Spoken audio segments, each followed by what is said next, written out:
When it's a family member or close friend or somebody that is you comfortable in your circle and you have let your guard down, shock can Right. make you free. So don't be down on yourself is what my lesson from that is. Don't be down on yourself. But however, the practice thing Mhm. and the self-awareness thing is to be aware of your triggers, and that was one of mine. It was hard for me, what I consider harming someone that I care about, Mm. even though they were harming me. Wow. Greetings and welcome to the Elevated Flow podcast. I'm your host, Coach Flo, aka the Black Rowing Queen. The Elevated Flow podcast spotlights elite and everyday female athletes over 40, sharing how they elevate their game and their flow in sports, wellness, work, and life. These are powerful stories of strength, resilience, wisdom, and inspiration to help women stay active, age strong, and pass the torch to the next generation. Today, I have a very special guest with me today. Please help me welcome Miss Sherry Rice. How are you today? I'm fantastic. Awesome. Thank you. Thank you for having me on. Thank you. Thank you. For agreeing to come on the podcast. So let me give you a formal introduction. Miss Sherry Rice is known as the little woman with big fire. Our guest is a woman of faith, movement, and purpose. She has worn many hats throughout her life. She gives all glory to God and sees her relationships, family, and influence as a part of God's assignment. Her movement background includes dance, martial arts, and bowling, each shaping her discipline, confidence, and resilience. And she's spent over 20 years in the caregiving field. Please help me welcome Miss Sherry Rice. Yes. Thank you. I'm going to get my podcast thing that, claps, because my dad every episode always says, you need to have the clap hands. You know how they have that? Anyway. So welcome. And the part that I forgot is she is also a podcaster. Although you have not officially launched your podcast, you are a podcaster. I am. So, yes, what is your podcast going to be about? It's going to be called Up Yours. Oh, okay. So elevate, Yes. elevate. Okay. It is. Yeah. It's a quick hack to get your mood back. It's emotional control through selective triggers that bring you back to center. Well, I like that. I love that. So you have a background in caregiving. Can you tell me, how did you get there and what that journey has been like for you? You know, sometimes God don't even let you know and don't put a title to it. Okay. People put a title to it. It's just I want to say it must be in my nature because I'm the eldest sister in a large family. I had one brother that's older than me, but he was kind of running the streets most of the time, and I had to be stuck with all the siblings, making sure the house was right, everything was right while the parents were working. So I guess that's where it started, me having to be the big sister to everybody and learning how to function, everything, manage situations and responsibilities. So I've had several family members that my mom, my dad, my older brother, even some of them, we had different diseases in our family, diabetes being one, and it takes a toll on your body and some functionality and things like that. So eventually, like my most recent, my older brother passed away, but I was helping him quite a few years before he passed away because he actually went blind to diabetes. That was we've had others that had amputations and different things, insulin and all that stuff. His was pretty tough. That was very close to me. It's pretty scary, but yeah, just kind of keeping the positive love around people because they're going through health issues. They still need love. They still need to be allowed to have their personality and be who they are. Absolutely. And not change that up just because they're a little bit incapacitated or something. So, you're doing athletics, athlete, I'm telling you, that stuff It goes a long way. Mm. It really does. It impacts your character, your behaviors, your belief systems. It does a lot, and it helps you through these tougher roads when you get closer that hill, closer to the hill at least, you know? You see, I put that closer to the hill. We ain't going up, and we ain't finna go over. We're just getting up the hill. So we could just segue into that. So when did you start playing sports and understand the importance of playing sports? In school, of course, mostly in high school is when I was free to do some things. I did track, I ran track. I was on the tennis team. I was on the drill team. So, because it was a big family Mhm. that I came from, my dad said we had to do the free stuff. Back then, anything in school, athletics and stuff like that was a requirement. And so it was incorporated into the free stuff. Okay. So that's how come I was able to do those things. So nowadays the kids, it's a whole different whole life of its own. But yeah, that's how it started. But even though I came from a big family, a large family, being on a team Mhm. and doing those, that was a different feel. It's a different level of responsibility. It level you up because now what your actions, whatever actions you do affects everybody. It's a domino effect. So now Right. you got to be up on your A game. Right, right, right. So what sport did you like or do you feel like you got proficient in? What was your sport of choice? Martial arts, actually, Mm, and dance. okay. Yeah, martial art. That was a thing as a kid. I pretended to be Bruce Lee in the backyard. As a kid, they said, "Go outside and don't come in till we call you," and so we Right. had imaginary stuff to do, and that was me. I was the kung fu Bruce Lee, and that stuck with me even though I went to school, and then we could toss the football around at home with my brothers, and daddy was, favored the boys because they got to do that kinda stuff. So I was like, "You can't play," they told me, "You can't play catch with us because 'cause you're a girl." Mm, That's what my brothers told me. okay. I say, "What girls got to do with hands?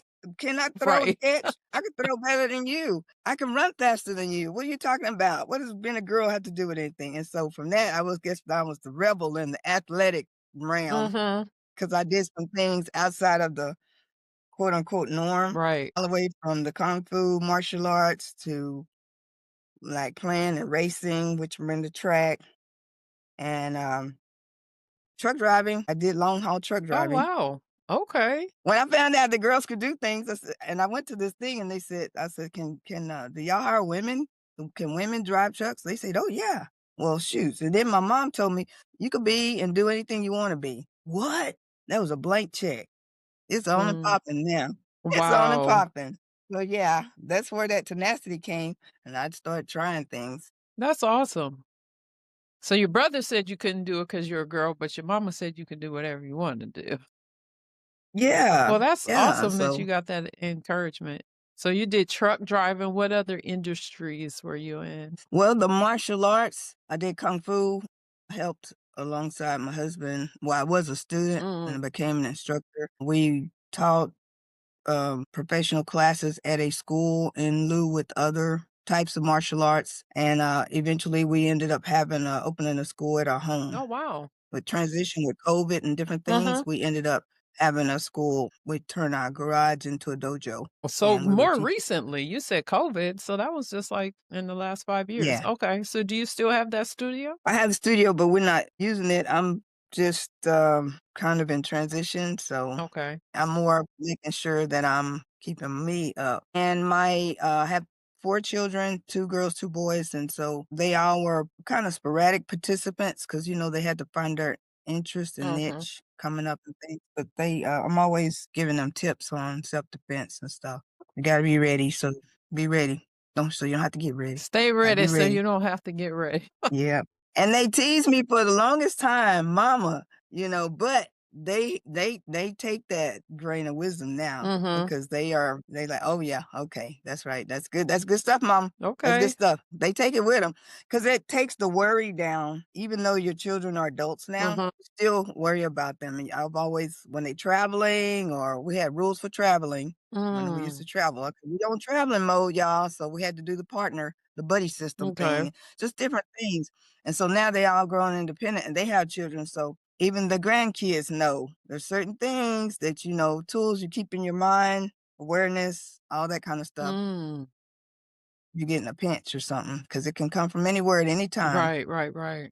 That's awesome. And I appreciate that. I appreciate them, receiving that. Right, right. It is important because, yeah, danger could be lurking anywhere. And like you said, if you're ready, you don't have to get ready. Stay ready so you don't have to get ready. I went to a self defense. It wasn't a self defense, it was a conceal and carry class. But they were talking about self defense, and Mhm. I had never heard of this part. I've heard of fight or flight, but they were saying that, yeah, people know about the fight or flight, but what happens is most people freeze. I was like, "What?" Yep. So that's one of the benefits of actually taking the self-defense class, because when you practice those things, like you were saying, every time you go out, if you're telling them what to do and preparing them for it, when it actually happens, it's like anything. You have to practice it to get good at it Right, and right. develop those skills. And so, yeah, if it happens, it won't be like, I know that I'm supposed to, but no, because you've practiced it, you can have a natural reaction to do what's right instead of just freezing. Well, you won't believe this, but I have froze. I've been in that spot many times. Really? There is so much guilt associated with that after the fact. After something has happened to you Mhm. and you froze in that, there's some type of guilt and shame effect that comes over you Mm. because, and it wasn't some of the times, I'm gonna tell you, it's not always that you don't have the tools. Mhm. 'Cause at some of those times, I didn't have the tools, and later on, I had some tools. That was the worst impact to my emotional, mental health went from that because I actually froze still even though I had the tool. Mm. And I'll tell you, one of the contributing factors to my freezing was that the danger came from a close person in my circle. Okay. You expect stranger danger. You're ready and you can do harm and do whatever you need to do to protect yourself when you have a stranger come up on you. Wow. But when it's a family member or close friend or somebody that is you comfortable in your circle and you have let your guard down, shock can Right. make you free. So don't be down on yourself is what the lesson, my lesson from that is don't be down on yourself. But however, the practice thing Mhm. and the self-awareness thing is to be aware of your triggers. And that was one of mine. It was hard for me, what I consider harming someone that I care about, Mm. even though they were harming me. Wow.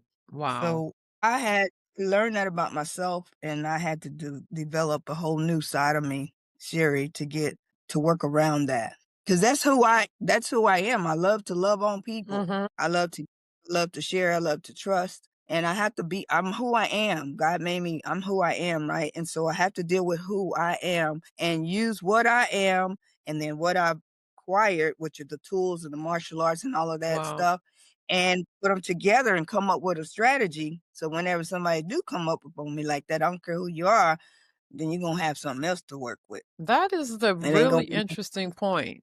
That is a really interesting point. Wow. That's powerful. That's a whole different perspective to think about because, like you just said, you wouldn't have expected it when your guard is down. That's powerful. Definitely a different skill that you have to work mhm. on to, One of the things, the other skills we teach in our kung fu is called adrenaline based fighting. Adrenaline based. So when you're at the height of fear, the height of that adrenaline, we give you tools. We train you in that instant. Mhm. And so now you're gonna come up. So now it's part of your natural psyche because you've already been at that moment and now you Mm. work with. So that's what we do for women and people when we train on certain traumatic experiences, which I've lived through. Thank you, Lord, for bringing me through. Yeah, Wow. Now, it sounded like you were going to say, did you actually go to therapy based on that guilt and based on the emotional toll that that situation had on you? I did Oh, not, okay. not professionally, Mhm. because it takes a while to realize that you need therapy. Mm. Those are the world within yourself, it's a shame to let people know that you miss a step or something. You feel that Mm, self-condemnation type of thing. But yeah, my spiritual walk with God and that kind of stuff brought me to the awareness of who God I have to see myself as who God sees me through his eyes instead of this judgment that I was placing on mm, myself. And then of course intellect and then surrounding and people you're around we learned that you need what therapy does and how it can be helpful and help you walk through right. those emotions and which is why my podcast came about is because you can be locked within and nobody knows that even the people around you may not even know what Mhm. traumas that are lurking within you and why you respond to certain stimuli a certain way is because you got those hidden traumas that Right. you shame yourself and you just like I can't even let anyone know I'm going through this or I'm experiencing this. They might think of me some kind of way, but I'm seasoned a little bit now. So what people think is, mm, you know, Right. I love that. not That's so what I much say. We're not old, we're seasoned. We're seasoned. seasoned. Yeah. Yeah, that's good. So, unfortunately, that does take some time and some experience to get to that point where you like really kind of let your guard down and be vulnerable so that you can get the help that you need. I mean, people in general need that, because all of us deal with that. A lot of times, I was talking to someone the other day and they were talking about telling me a little bit about some things that they had gone through in relationship and I said, "You know what? I can relate." Where you just feel like, "You know what? I think that I can handle this on my own and people don't know that you're suffering." And, sometimes it does Mm, help to share with someone because that guilt and shame is what'll make it worse, can definitely make it right. worse. What would you say are some other lessons that you learned from the different sports that you played that have helped you as you've aging? Endurance, independent thinking, Mm,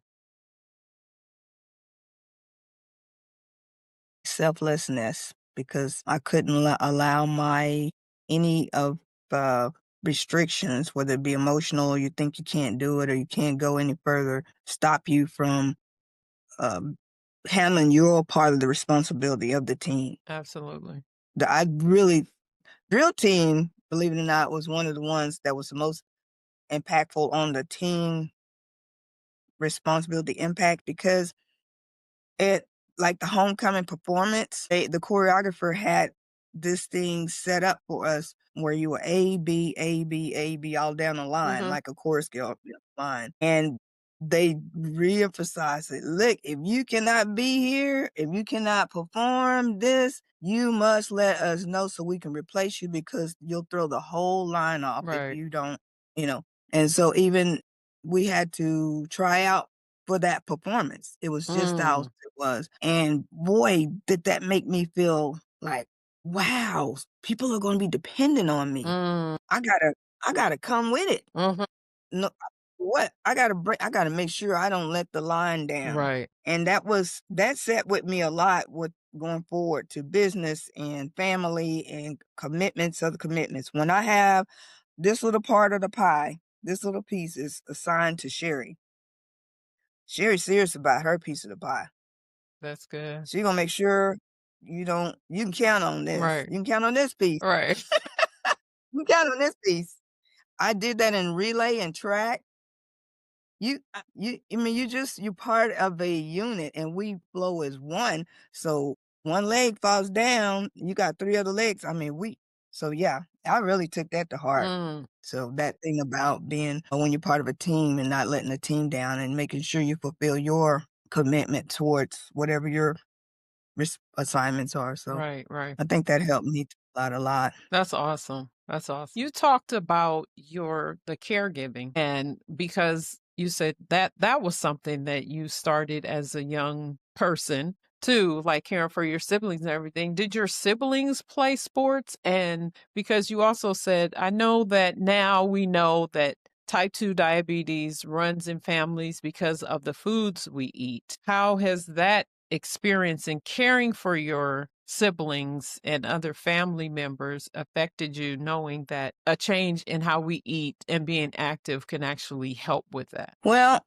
Both my parents, my mom and my dad, were athletes. Mm.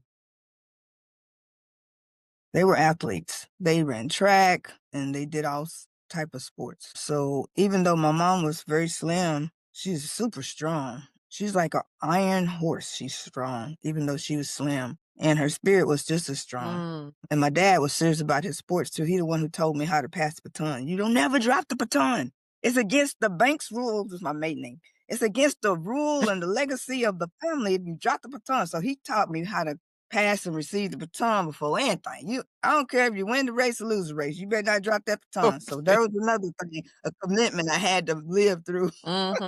But my brothers and my sisters, everybody was doing something. And it was just about, and I think we respected each other's sport, Mhm. you know, and because we all had that drive to, contribute to the team. It was all team sports. We all had a piece, and so everybody's real committed. So we supported each other on that part, competed against each other on the training part, Right. which makes you get stronger when you're at home and you're practicing your part for your school team or whatever, and your siblings are around, there's that competitiveness. Mhm. So that make you go further. Ain't no sitting down watching TV or playing or whatever. Really, everybody's working on their skills. But we came from mom and dad, and they were both athletic, and we all got into things. And the people, I know they do that now too, as far as the children go, allow them to enroll in different activities to keep them out of trouble, Mhm. basically. And also development to hopefully they can find their niche, Mhm. s- you know, interest and things like that. So they have a lot more options than we had back in the day, but we did have that. I think that was a good core foundation for us to develop into a responsible, contributing citizens of the community. Right, right. I think too what happens is as we get older, we become less active. Mm, And I think that may be the contributing factor of people just like not moving as much. And so, we think as we age, because we see it so often that when you get older, you just start to put on extra weight. And it's like, it doesn't have to be that way. But I think that that may be one of the things is that people just don't move as much. So what would you say how often do you work out and what are you involved in now? I move daily. I move throughout the day. I've been like that since I was a kid. Mhm. They always wanted can you just sit down somewhere? Because I'm always spinning around in circles and jumping and making all kinds of weird moves with my body and my legs and my feet. And I was just a real active, I guess I lived a kind of fantasy, just feel like I was flying or something. I was always moving. I'm still doing that. Okay. My body requires it because I don't know if you have issues with, movement, but, like, getting up, when you first get up, Mhm. and you feel stiff and things kinda so you have to kinda loosen it up. Well, I start before I get out of the bed. Mhm. When I wake, says hello to me, I start moving fingers because sometimes you sleep with your hand behind your head, and different I do my neck. Mhm. I don't even think about these things, but I just get things to moving my toes, all while I'm in the bed before I ever get up out of the bed. Okay. So that my body has, been alerted that we're about to take action. So that's from the bed, and then I sit up and then I I get think that for sure comes with age. gonna do 'Cause you some were like, things, "Wait a y'all, get ready. second, I saw somebody post the other day talking about you can't make no, like quick movements after 40." It's like, "No, you like you said, alert your body. We about to move." That's I good. used to say and my kids would laugh at me. I used to say, "My body is not me." And they said, "What? When I ain't got time for aches, pains, and stop and go, we gotta get these things done." So my mind's like, "Okay, we have to get these things done." My body, you don't have no say in this. Kinda like the parents. They say, don't ask it. Like now you ask kids, "What do you wanna eat?" Right. I ain't never asked my kids what you wanna eat. It's like, This "Dinner's what you ready. right. Food's ready. Come and eat." It was no choice, no selection. Right. So that's how I do my body. It's like, there ain't nothing to talk about. We finna do this. We finna move, finna I go. So, love it. I'm That's saying, called my body leadership. is not Your about body needs leadership because otherwise it will do what it wants to do. And you're like, "No, I'm the boss of you. You ain't the boss of me." I love it. So you talked so about I said in your bio that you're a woman of faith. So let's talk a little bit about your mindset, faith, and resilience. And you also said that, when you went through that situation, your relationship with God is what really brought you through. What would you say the role of faith in navigating all life's challenges plays for you? It's my baseline. Mm. Man, I gave my life to Christ. I basically, very young, but as you live and get older, you start to learn more about what that means, Mhm. and then you kind of re-up to make sure you still Re-up. want to do that. Yeah, I like it. but I Re-up. didn't want to go to hell. It was a choice of life and death. I didn't want to go to hell as a kid. When the preacher, Mm. we like the fire and brimstone Okay. preacher, he just put it, Okay. you choose life or you choose death, and I don't know. I don't want to there ain't no you can go to hell and you don't have it's like prison. You go to prison, at least you have a term. There ain't no term in hell. It's infinite. Oh no. I was sold. Nah, I'm going to heaven. I'm going with Jesus. That's a wrap for me. Okay. I'm not who wants to live in misery forever? You don't even get to I'm nah, this was me. Anyway, I did that early on. And so in the hardest, darkest moments, like I was telling you about when you have when you have trauma and it's kind of you have those compartments inside yourself that maybe even other people don't even know Mhm. you've experienced and you're still dealing with it. I love the solace that God is there with me always, and that's my foundation. And He knows everything, and He feels what I'm feeling.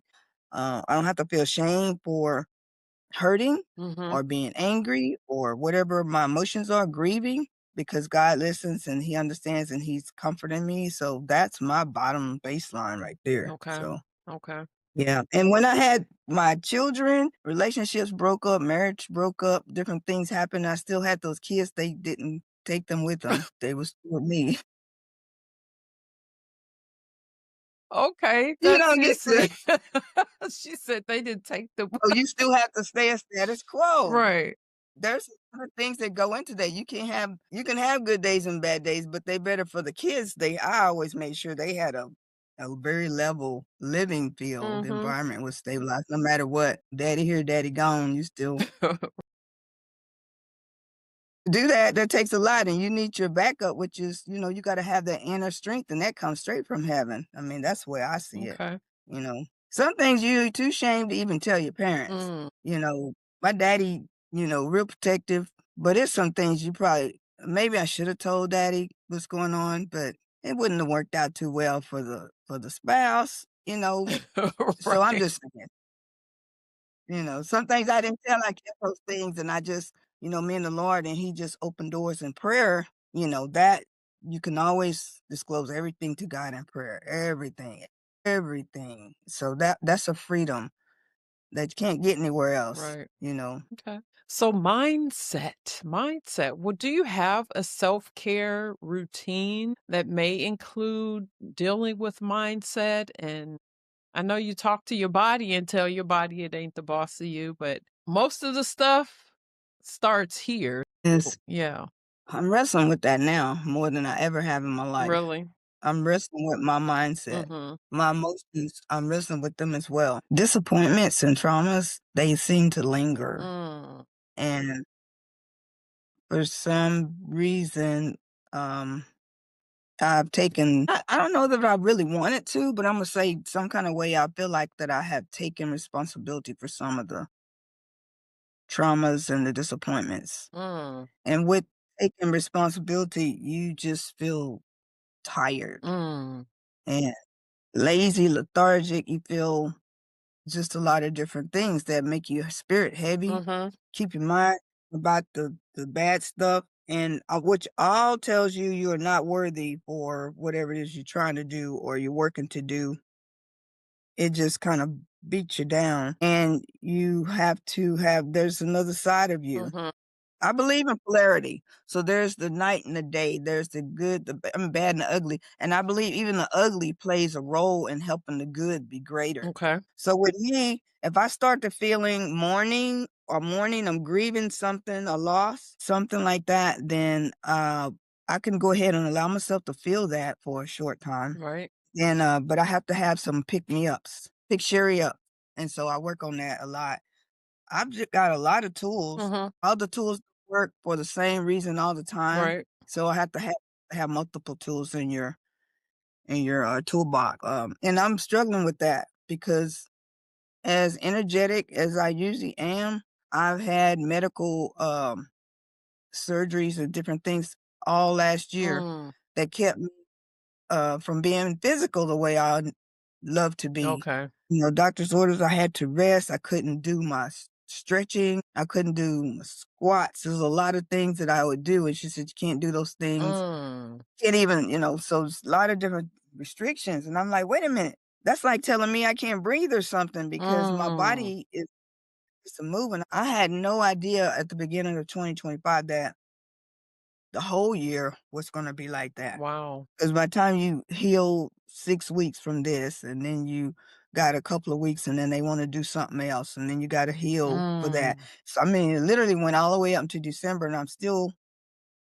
um, haven't been completely released yet. She put me for another 4 weeks of kind of a sedentary Oh, wow. activity, or I'm able to get reevaluated and then get released and stuff. So, I had to get creative. So what did you do? Because that is really when I feel like that is the key time when the mindset is what is gonna take over, because I've heard of people, what comes to mind is Marion, I forgot her last name, the track star. You probably know who I'm talking about. Mhm. When she went to jail and she was talking about, she just was in her cell and she would run track mentally. She got so much done, accomplished mentally because she couldn't do things physically that helped her when she got released. So, what are some tools that you were using in that last year to help you? And I know you said you're still struggling with it, but what are some tools that you're using? Since I have such an imagination as a kid and throughout my life, Mhm. I did the same thing. I would work out in my head, do Mm. kung fu in my head, especially moves that physically I hadn't figured out yet, but in Mm. my head, no restrictions. I mean, I can do anything that I can Right. do in my head. I can do a backflip. I can do all kinds of things. I can float in the air in my head. I did that when I was training. I would physically train with the martial arts, but I would mentally be training as well. When I'm driving, I'm thinking of scenarios. When I'm sitting, I'm thinking of scenarios. Like I said, awareness, Mhm. somebody coming up at a different way. And so I had to still do that, but I had such a craving for my physical activity and my agility that I'm used to being real flexible and Right. stuff. It's a place I hadn't been at before because I've never had my body where I couldn't do what I needed to do with my body. Okay. I'm intentionally having to obey the doctor's orders, intentionally having to suppress all of Mm. that physical desire to do stuff. Um, Mentally, I do music. Remember I told you I dance, Mhm. so I do a lot of things in my head. All I need is a catchy tune, boom de boom de boom, and then I'm physically and emotionally, I'm all picking up. Mm. And you would never know that I was kinda incapacitated in that realm because I done danced through the whole song in my head and did it. I drop it low, drop it low, drop it low. I done did all of that in my head, although I'm still sitting Right. in the chair.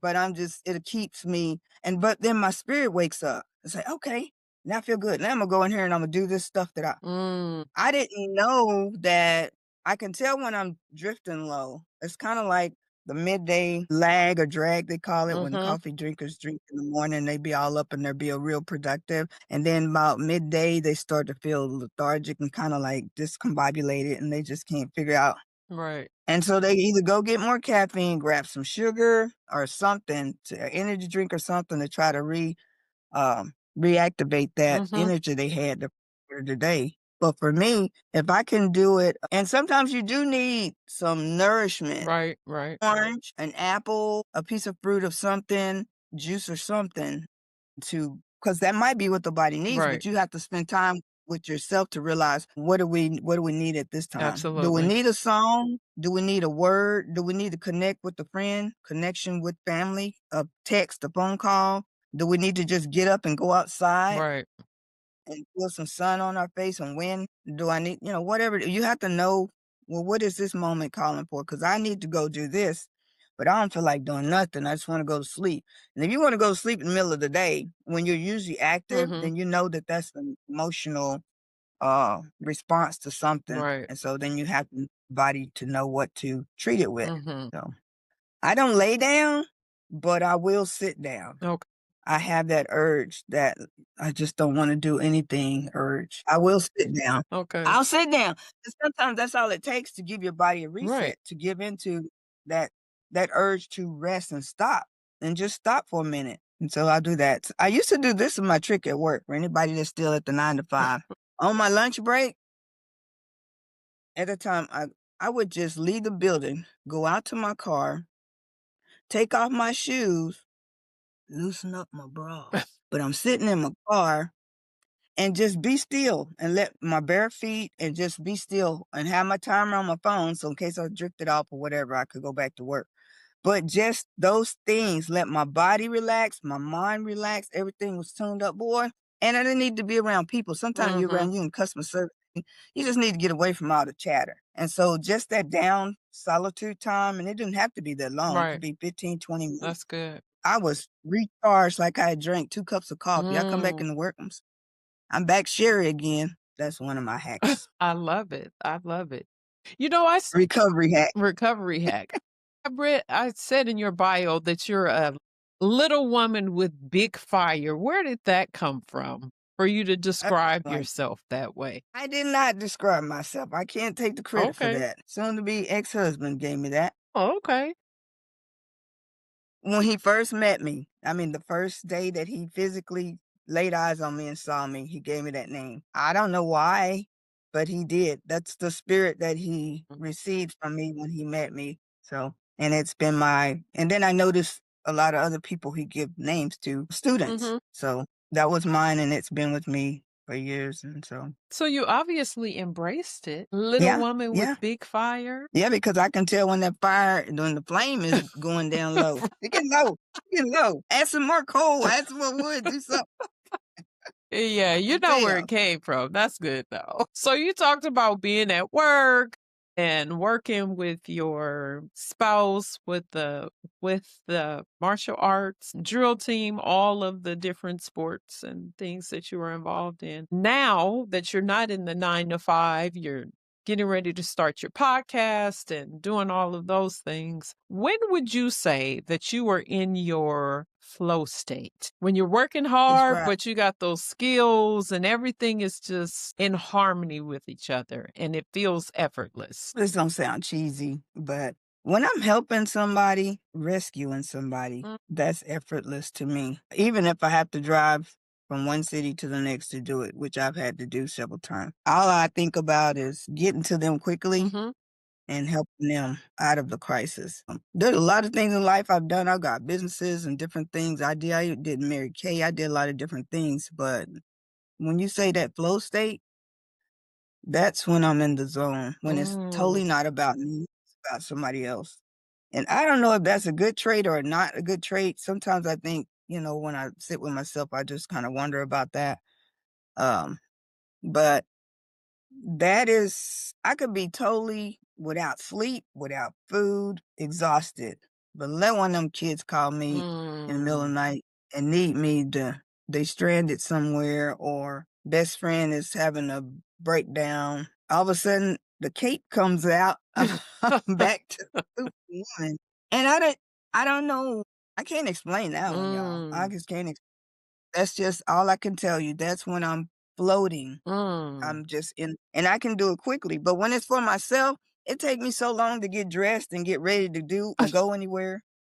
I put a timer on myself. Mm.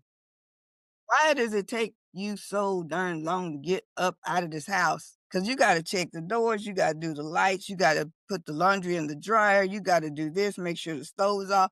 It's so many different things that I can't get out the house because I don't know, it's for me. It's something that I'm about to do, Mm. and it's not as urgent as it is when it comes to someone else, so you help me out with that, Lo. You tell me, can you fix me? Well, you just have to maybe start looking at it like a alter ego, like you're Mm, doing it for the little woman with big fire. I mean, I don't know. Maybe. And use the timer not as a way to time yourself to see how long you're getting ready, but give yourself a time, like say, you only have 20 minutes and then get out the house within that time, you know? Flip it Okay. around. I don't know.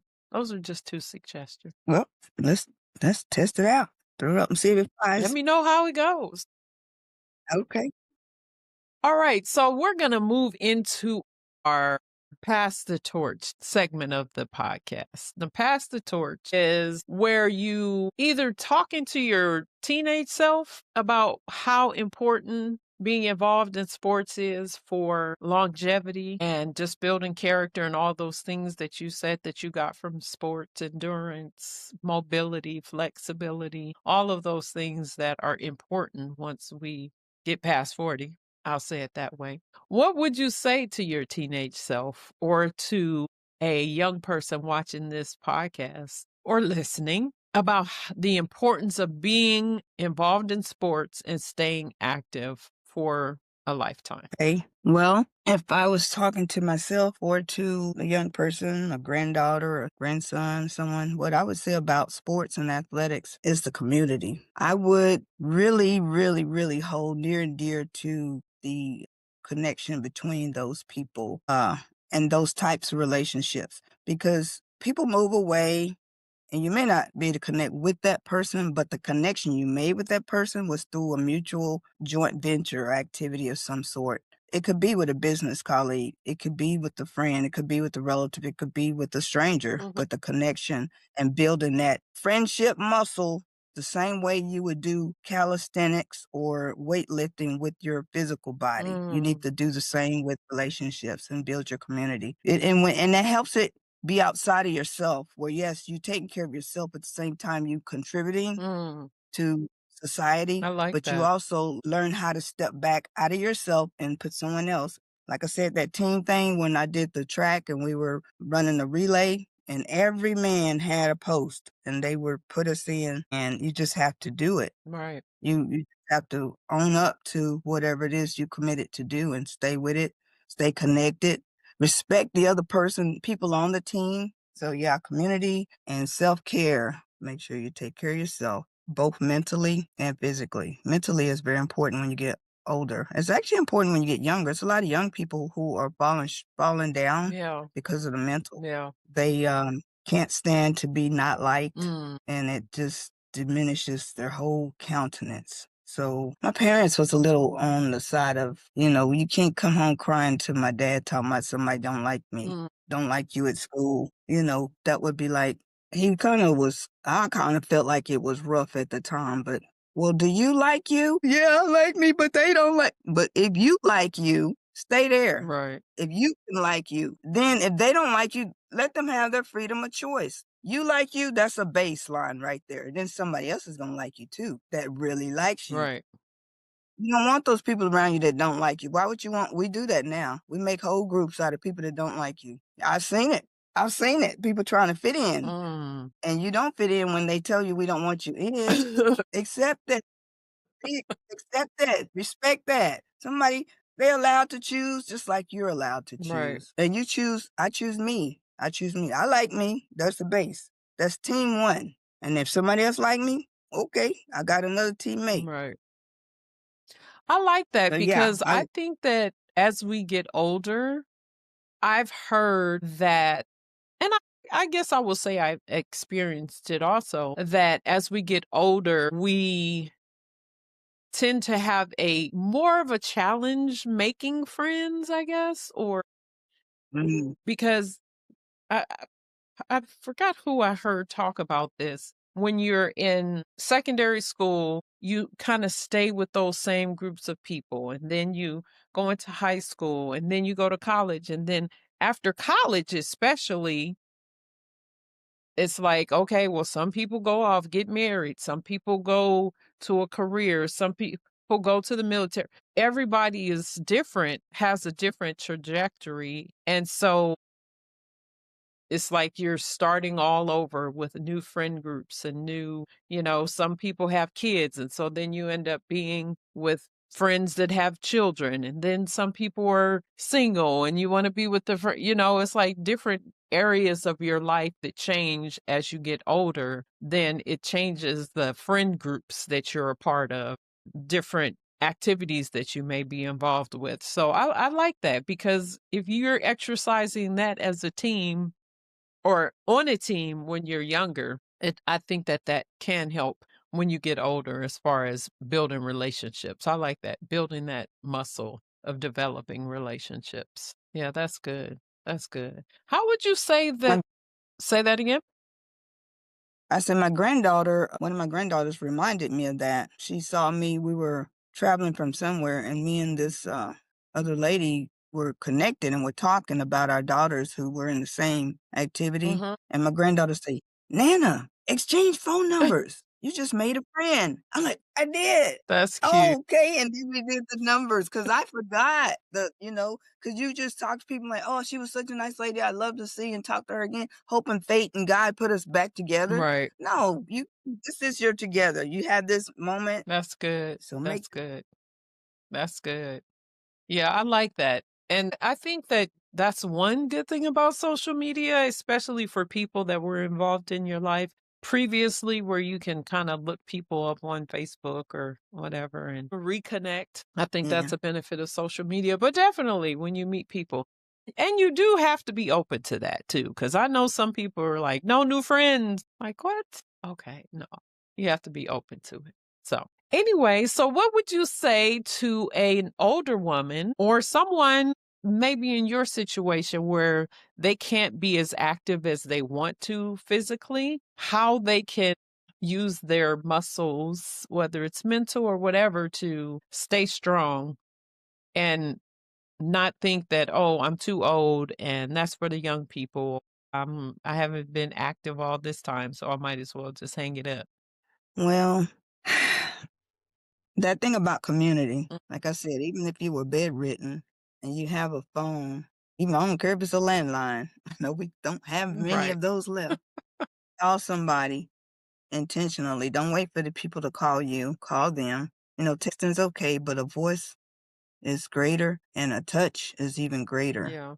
So from the just try to connect with someone, even if it's your neighbor, your postman. Heck, I like to go out and wave at my postman because usually I hear the door and you could hear the mail drop in the box. Mhm. And by the time I get to the door, he's across the street, I could just wave. Mhm. You know what that could do for someone Right. and what it does for you. It keeps you alive and a part of society. If you too recluse, and it tends to get that way when you get a little older, if you don't have people, close friends around you all the time, you get to get comfortable being Mhm. without, Right, right, right. but that is a part of your nature that needs to be nurtured, and you have Absolutely. to be the one to initiate it. Please don't wait on someone else, because then we got self-pity. "No one cares about me, no one loves me, no one it doesn't make a difference, I don't make a difference, I'm not here for a reason." But you are here for a reason. You're here, and that means that's the reason, Right. and your reason doesn't have to leave your address to do it. You can, like you said, social media,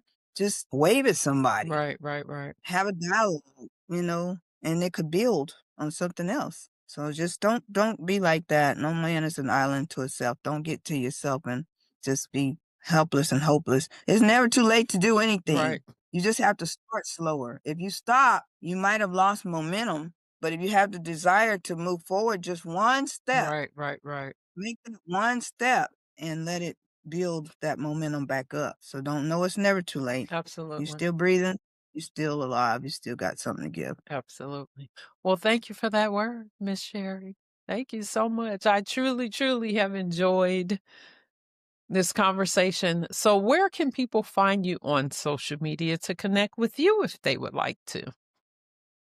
My goodness. I'm on most of the platforms, Facebook, IG. I think I'm on TikTok too somewhere. Okay. A lot of Somewhere. my stuff. Yeah, well, okay, so my grandkids have put me on, Okay. made me a profile on stuff. So once you find me, then I'll, you know, my podcast is Up Yours, and that is on Instagram, and I think it's on TikTok. But just Sherry Rice, I'm on Facebook and different places, so you can find me. On one of them it's called Sherry on Top. Okay. Sherry on top. That's Yeah, cute. Sherry on Top. Hey, All right. Well, thank you once again for coming and having this conversation with me. I truly appreciate you. I appreciate you. Thank Thank you. you. Thank you. Well, until next time, everyone, this is Coach Flo signing off. Remember to find your zone and elevate your flow. One, Peace. two,